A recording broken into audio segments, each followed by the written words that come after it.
বিসমিল্লাহির রহমানির রহিম। সুপ্রিয় নবম দশম শ্রেণীর শিক্ষার্থী বন্ধুরা, সকলকে স্বাগত জানাচ্ছি পড়াশোনা বিডি ইউটিউব চ্যানেলে। আজকে আমি তোমাদের সাধারণ গণিতের নবম অধ্যায় ত্রিকোণমিতি নিয়ে আলোচনা করব। দেরি না করে শুরু করছি। ত্রিকোণমিতি শব্দের অর্থ তিন কোণের পরিমাপ। তিন কোণের পরিমাপের ক্ষেত্রে সাধারণত ত্রিভুজের কথা মাথায় আসে প্রথমে, যেহেতু ত্রিভুজের তিনটি কোণই রয়েছে। ত্রিভুজের মধ্যে ত্রিকোণমিতিতে তোমাদের বইয়ে সমকোণী ত্রিভুজের আলোচনা করা হয়েছে। এখন আমরা সমকোণী ত্রিভুজের বিস্তারিত জানব। সমকোণী ত্রিভুজ কাকে বলে? যে ত্রিভুজের একটি কোণ সমকোণ, অপর দুইটি কোণ সূক্ষ্মকোণ, তাকে সমকোণী ত্রিভুজ বলে। যে ত্রিভুজের একটি কোণ সমকোণ, অপর দুটি কোণ সূক্ষ্মকোণ, তাকে সমকোণী ত্রিভুজ বলে। চিত্রে এবিসি একটি সমকোণী ত্রিভুজ। কিভাবে বুঝলাম? এই অ্যাঙ্গেল বি সমকোণ 90 ডিগ্রি, যে কোণের পরিমাপ 90 ডিগ্রি তাকে সমকোণ বলে। এবং অপর দুটি কোণ সূক্ষ্মকোণ। সূক্ষ্মকোণ কাকে বলে? অ্যাঙ্গেল এ আর অ্যাঙ্গেল সি, এই দুইটা কোণ হলো সূক্ষ্মকোণ। সূক্ষ্মকোণ কাকে বলে? যে কোণের পরিমাপ 90 ডিগ্রি থেকে ছোট এবং 0 ডিগ্রি থেকে বড়, তাকে সূক্ষ্মকোণ বলে। এখন সমকোণ, সমকোণ 90 ডিগ্রি আমরা জানলাম। সমকোণ এর বিপরীত বাহু, সমকোণের বিপরীত বাহু, সমকোণী ত্রিভুজের সমকোণের বিপরীত বাহুকে বলা হয় অতিভুজ। কি? অতিভুজ।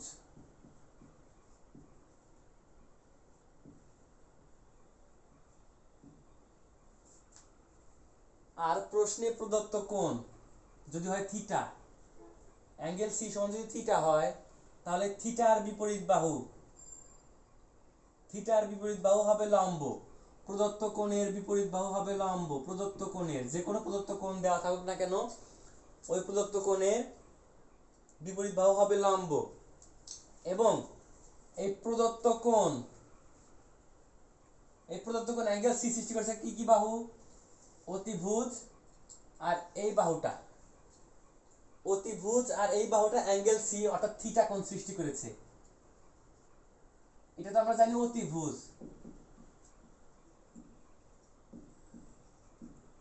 এটা কি? এটা হলো ভূমি। তাহলে ভূমি কি?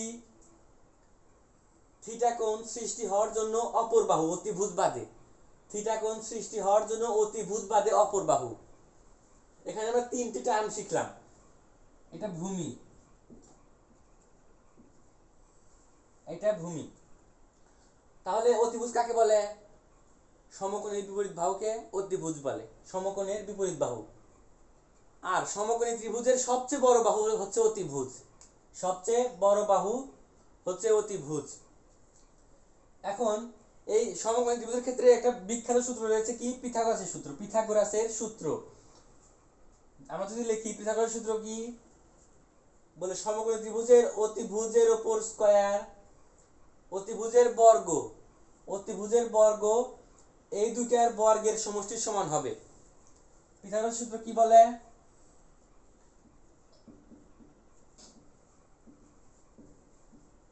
অতিভুজ স্কয়ার, অতিভুজের উপর বর্গ সমান কি হবে? এই দুইটা বাহুর উপর বর্গের যোগফলের সমান। লম্ব স্কয়ার যোগ ভূমি স্কয়ার। তাহলে যদি আমরা ইংলিশ অ্যালফাবেট দিয়ে লিখি, তাহলে কি হবে? AC square is equal two, লম্ব কি ছিল? এবি, এবি স্কয়ার যোগ ভূমি কি ছিল? BC square. তাহলে এই সূত্রটা আমার মাথায় রাখতে হবে। ত্রিকোণমিতির ম্যাথের মধ্যে এই সূত্র বারবার আসবে। ম্যাথের মধ্যে তো না, সূত্রের প্রমাণে আসবে। এখন এইখান থেকেই তোমাদের বইয়ে উদাহরণে 1 নাম্বার অঙ্কে বিভিন্ন ধরনের থিটা দেওয়া থাকে, প্রদত্ত কোণ দেওয়া থাকে, সমকোণ বাদে অন্য দুইটা যে কোণ আছে ওই দুইটা কোণের থিটা দেওয়া থাকে। ওই থিটা অনুসারে কি নির্ণয় করতে হয়? অতিভুজ তো সবচেয়ে বড়, ভূমি নির্ণয় করতে হয় এবং লম্ব নির্ণয় করতে হয়। এটা যদি একটা সমকোণী ত্রিভুজ হয়,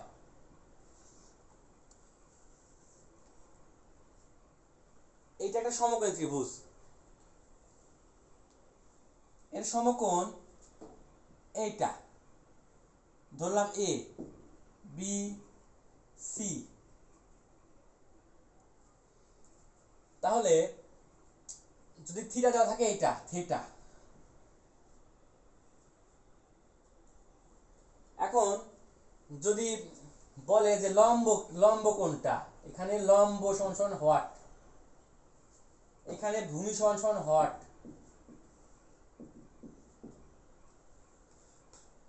লম্ব কোনটা? আচ্ছা আগে অতিভুজ নির্ণয় করি। অতিভুজ কোনটা? অতিভুজ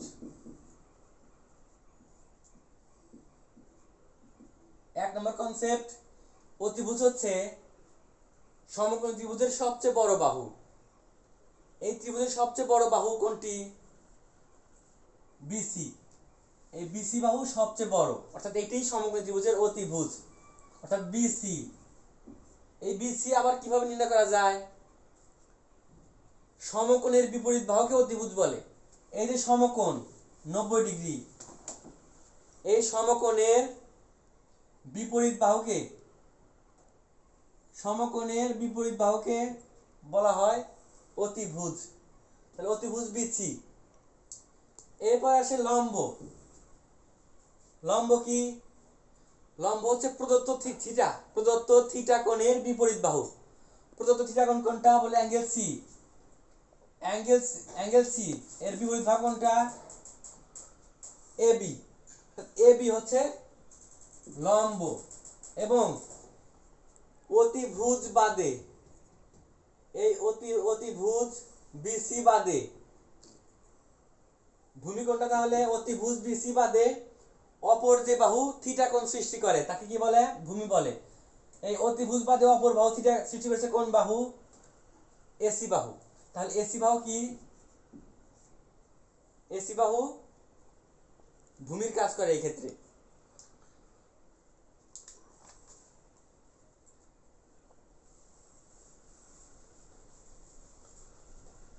আমরা উদাহরণ 1 এ চলে যাই। উদাহরণ 1 এ কি দেওয়া আছে?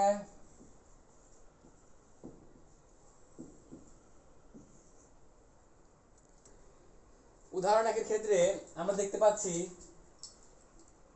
একটা প্রশ্ন দেওয়া আছে এখানে, থিটা কোণের জন্য নির্দিষ্ট কোণ থিটা, এই যে থিটা তিনটা চিত্র আছে এখানে। এই তিনটার ক্ষেত্রে থিটা কোণের জন্য অতিভুজ সন্নিহিত বাহু আরেকটা নাম কি? সন্নিহিত বাহু আরেকটা নাম ভূমি। সন্নিহিত বাহু বা ভূমি, বিপরীত বাহু বা লম্ব নির্ণয় করো।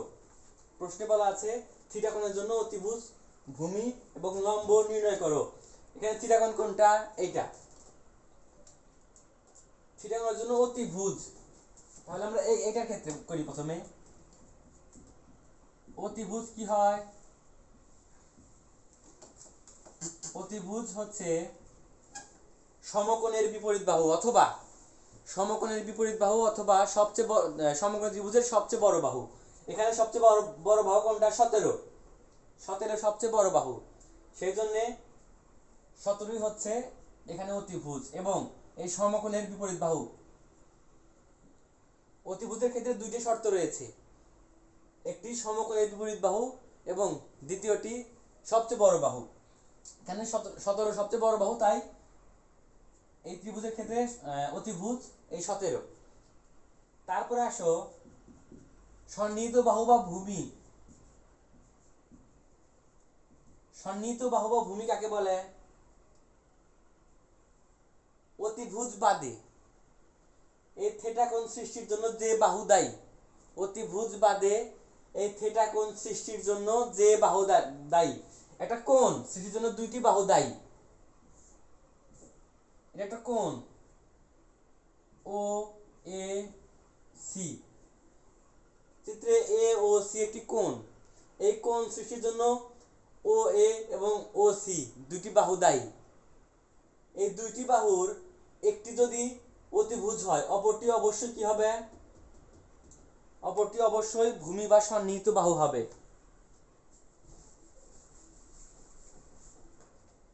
তাহলে ভূমি কত? ভূমি 15। আবার লম্ব, লম্ব কাকে বলে?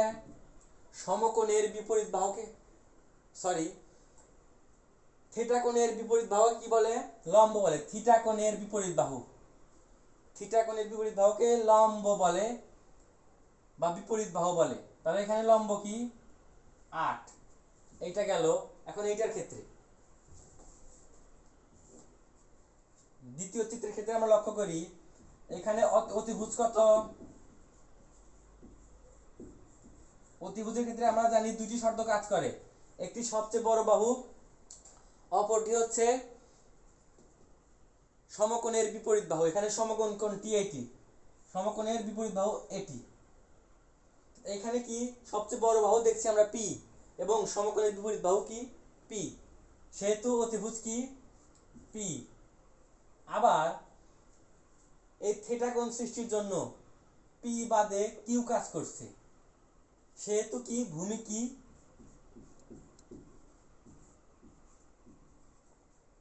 ভূমি হবে কোনটি?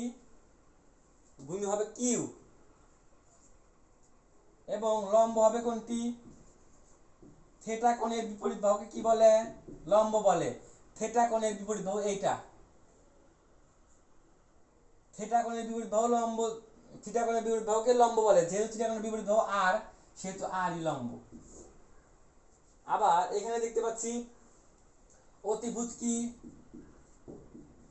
অতিভুজের ক্ষেত্রে দুটি শর্ত, সবচেয়ে বড় বাহু এবং সমকোণের বিপরীত বাহু। সবচেয়ে বড় বাহু দেখতে পাচ্ছি আমরা ইএফ, এবং সমকোণের বিপরীত বাহু ইএফ, তাই ইএফই অতিভুজ। আবার সন্নিহিত বাহু বা ভূমি, সন্নিহিত বাহু বা ভূমি, মানে ভূমি কি? অতিভুজ বাদে এই থিটা কোণ সৃষ্টি করেছে কোন বাহু? GF, GF.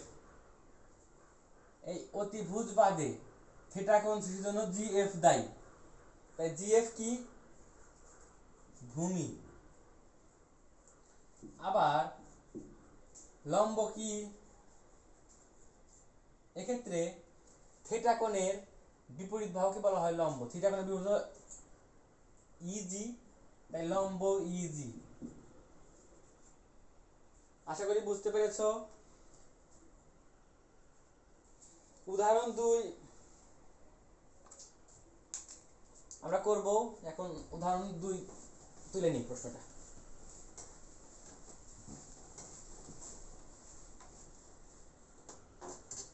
উদাহরণ 2 এর ক্ষেত্রে আমরা দেখতে পাচ্ছি একটা সমকোণী ত্রিভুজ দেওয়া আছে।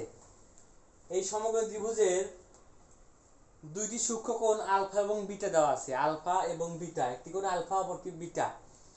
এবং প্রশ্নে বলা হয়েছে আলাদা আলাদা সূক্ষ্ম কোণের জন্য অতিভুজ, লম্ব এবং ভূমি নির্ণয় করতে হবে। এখন আলফা কোণের জন্য একবার বের করব, বিটা কোণের জন্য একবার বের করতে হবে। সেক্ষেত্রে আলফা আলফা সূক্ষ্ম কোণের জন্য অতিভুজ হবে কি? অতিভুজ সমকোণী ত্রিভুজের দুটো সূক্ষ্মকোণ থাকে, ওই দুটো সূক্ষ্মকোণের সাপেক্ষে যদি আমরা অতিভুজ নির্ণয় করতে চাই, তাহলে অতিভুজ সবসময় ফিক্সড থাকবে। অর্থাৎ সমকোণের বিপরীত বাহু কি বলে? অতিভুজ বলে। সমকোণের বিপরীত বাহু কি? সমকোণের বিপরীত বাহু, এখানে মান দেওয়া আছে 7, এখানে মান দেওয়া আছে 24, 25। তাহলে অতিভুজের মান কত দেওয়া আছে? সমকোণের বিপরীত বাহু 25, 25 দেওয়া আছে, 25, এটাই অ্যান্সার। এরপরে ভূমি, ভূমি বা সন্নিহিত বাহু। ভূমি কাকে বলে? অতিভুজ বাদে এই আলফা কোণ সৃষ্টির জন্য দায়ী কোণটি এই সেভেন বাহুটি, সুতরাং 7 হবে ভূমি। আবার লম্ব কোণটা এই সূক্ষ্ম কোণ থিটা কোণের বা আলফা কোণের যে কোণই দেওয়া থাক না কেন, সূক্ষ্ম কোণের বিপরীত বাহু কি বলে? বিপরীত বাহু লম্ব বলে। তাহলে আলফা কোণের বিপরীত বাহু 24, এটা হচ্ছে লম্ব। এখন এই বিটা কোণের জন্য কি হবে? বিটা কোণের জন্য সমকোণের বিপরীত বাহু 25ই থাকবে, এবং সূক্ষ্ম কোণের এই বিটা কোণের বিপরীত বাহু 7, বিটা কোণের বিপরীত বাহু 7, সেক্ষেত্রে লম্ব হবে 7। এবং ভূমি এই অতিভুজ বাদে, এটা অতিভুজ 25 বাদে এই সূক্ষ্মকোণ সৃষ্টির জন্য দায়ী কোণটি 24 বাহুটি, 24 হবে কি? 24 হবে ভূমি।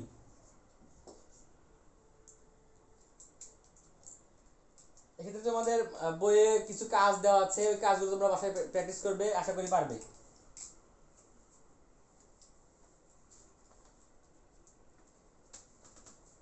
পরবর্তী সূত্রে চলে যায়। আমাদের কিছু সূত্র আছে।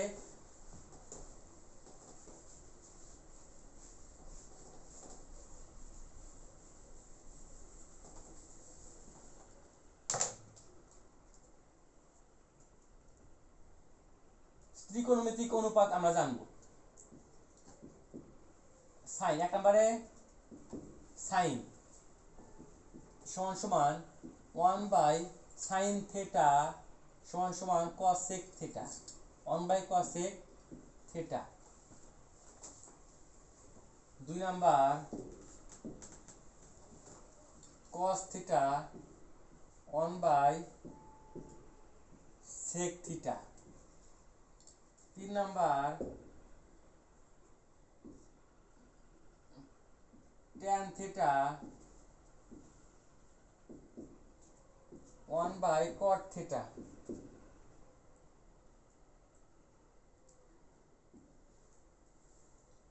এই সূত্রগুলো আমাদের মুখস্থ করতে হবে, আর প্রমাণও আছে, প্রমাণও দেওয়া যাবে ইনশাআল্লাহ। এখন যদি আমরা বিপরীত করি, এইটা এখানে দেই, এটা এখানে দেই, তাহলে এর বিপরীত সূত্র হবে cosec theta = 1/sin theta, sec theta = 1/cos theta, এবং cot theta = 1/tan theta.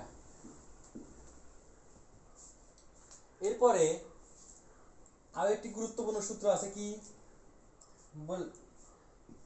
sin square, আচ্ছা স্কয়ার আগেই না যাই, tan থিটা, tan থিটার দুটো সূত্র আছে, 1/cot থিটা, আর একটা আছে কি sin theta by cos theta. যদি আমরা cot লিখি, cot লিখে কি হবে? উল্টে যাবে। cot theta = tan theta sin by cos, আর cot এ কি হবে? cos by sin, cos theta by sin theta. এই সূত্রগুলো মুখস্থ করলে আমরা সামনে আগাতে পারবো।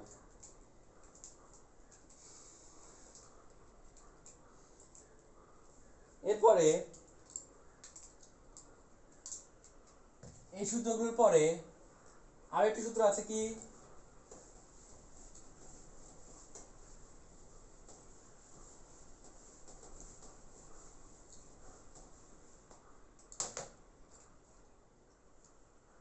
sin স্কয়ার থিটা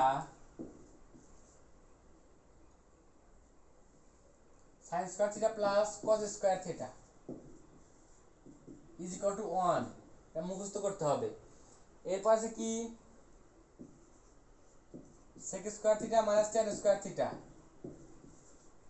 = 1, এটা আমাদের মুখস্থ করতে হবে। এরপর আছে cosec square theta minus caught square theta is equal two 1। এটা আমাদের মুখস্থ করতে হবে।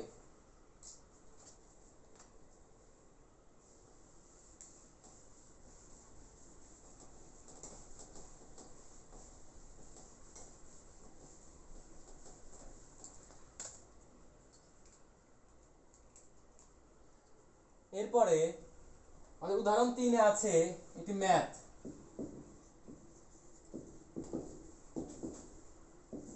উদাহরণ 3 এ কি আছে? tan থিটা, tan a দেওয়া আছে, tan a is equal two 3/4।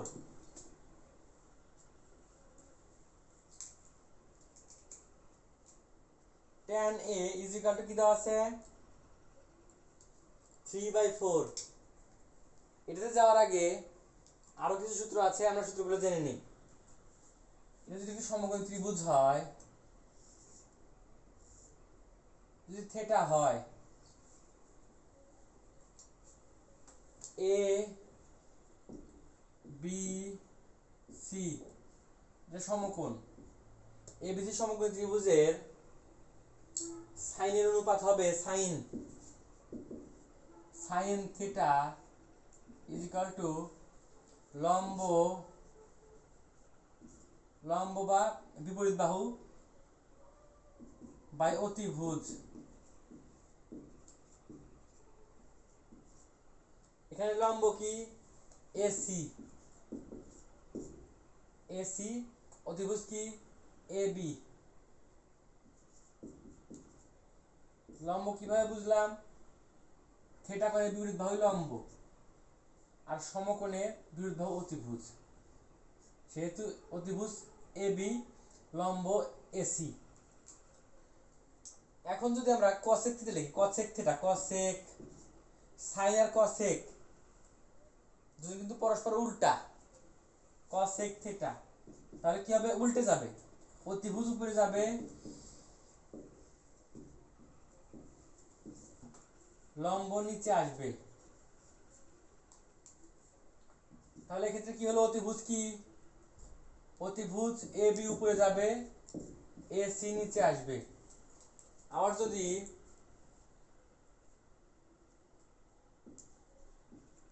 cos theta লিখি, ভূমি বাই অতিভুজ, ভূমি বাই অতিভুজ। এখানে ভূমি কি? ভূমি হচ্ছে বিসি, বিসি বাই তাহলে কি হবে? অতিভুজ কি? এবি। কসের উল্টা কি? কসের উল্টা সেক, সেক থিটা। সেক থিটা তাহলে কি হবে? অতিভুজের ভূমি, সেহেতু এবি বাই বিসি হবে, উল্টে যাবে। আবার যদি আমরা ট্যান থিটা, লম্ব বাই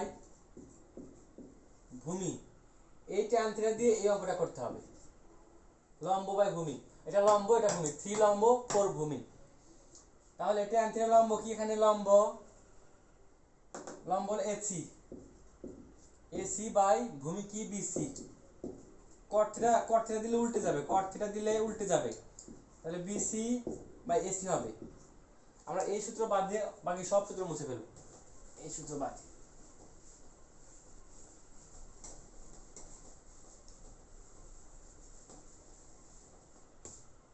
এখানে কিন্তু পিথাগোরাসের সূত্র কাজে লাগবে আমাদের। ট্যান থিটা, তাহলে ট্যান থিটা আমরা জানি ট্যান থিটা কি? Tan theta is equal to কি হয়? Tan A. আমরা একটি সমকোণ ত্রিভুজ আঁকাই, এটা যদি থিটা হয়, এখানে এ কোণ দেওয়া আছে, এ আঁকতে হবে, এ এ এ বি সি, এ কোণ। তাহলে tan tan theta is equal to কি? আমরা শিখেছি লম্ব বাই ভূমি। Tan theta is equal two লম্ব বাই ভূমি। তাহলে 3 কি? লম্ব। এখানে লম্ব কি? লম্ব এটা, তার মানে এটার মান 3, এবং এটার মান ভূমি 3। ভূমি কি? 4।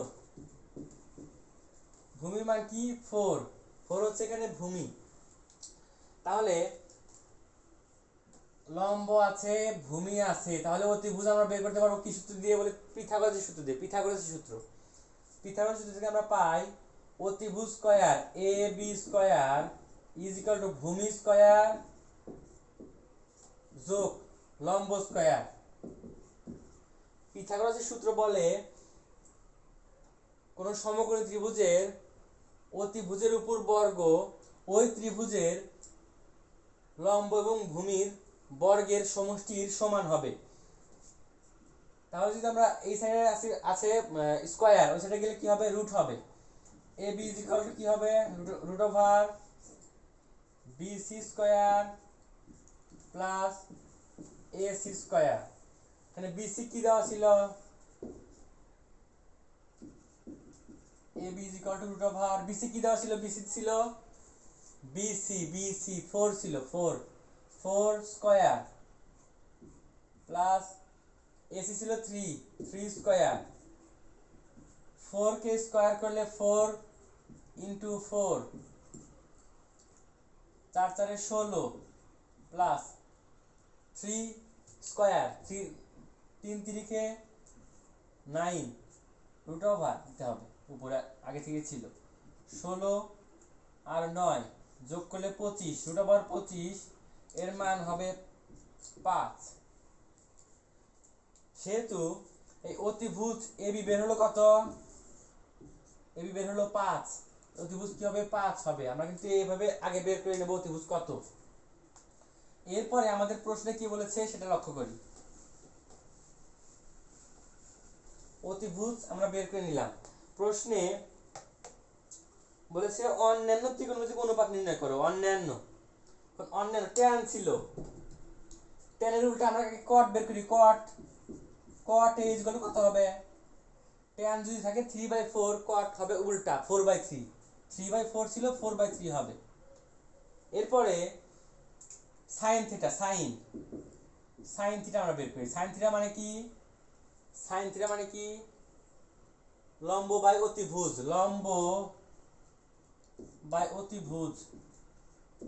লম্ব কত? লম্ব 3, তার মানে উপরে 3, অতিভুজ 5, 3/5, এটাই অ্যান্সার। আর যদি আমরা এখানে কসেক বের করি, কসেক সেটা তো এখানে এ হবে, কারণ সূক্ষ্মকোণ এ দেওয়া আছে। Cosec A is equal to কি হবে? সাইন ছিল 3/5, কসেকের ক্ষেত্রে যা উল্টা হবে। সাইনের বিপরীত কসেক, ট্যানের বিপরীত কট, সেকের বিপরীত কস, কসের বিপরীত সেক, এভাবে করতে হবে।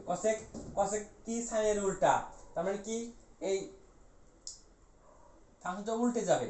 3/5 ছিল 5/3 হবে। এরপরে cos a is equal to ভূমি বাই অতিভুজ। ভূমি কত? 4, অতিভুজ কত? 5। কিন্তু cos a 4/5 বের হয়েছে, সেক্ষেত্রে sec কি হবে? sec a হবে 4/5 ছিল 5/4 হবে, 5/4 হবে। উদাহরণ 3 নম্বর উদাহরণ আমরা এভাবে শেষ করলাম। আজকে এই পর্যন্তই, দেখা হবে পরবর্তী ক্লাসে। সবাইকে ধন্যবাদ। আসসালামু আলাইকুম।